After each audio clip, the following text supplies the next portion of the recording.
White House calling. The moon. Neil, this is the President of the United States. In 1969, the most powerful man on Earth made a phone call to someone standing 238,000 miles away.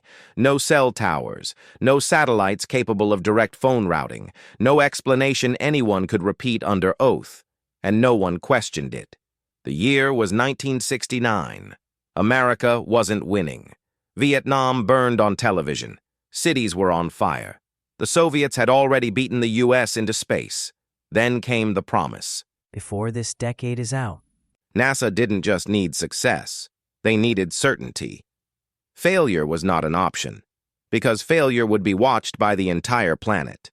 The computer that allegedly landed humans on the moon had less power than a digital watch. No redundancy, no live global satellite network, no real-time rescue. One error, and we lose them on live TV. So NASA prepared for something else. Not a hoax, a contingency.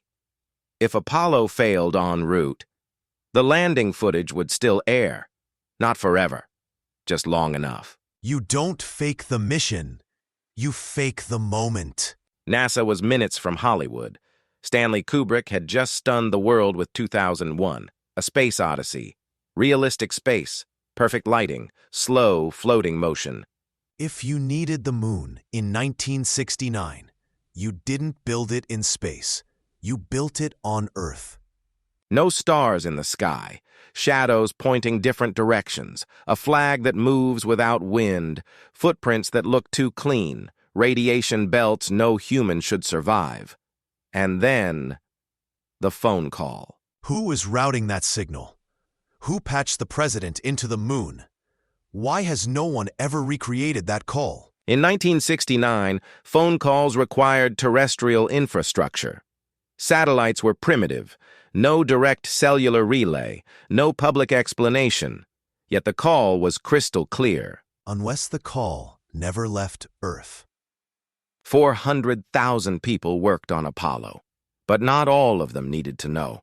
Compartmentalization, patriotism, Cold War fear. People will protect a lie if they believe it prevented collapse.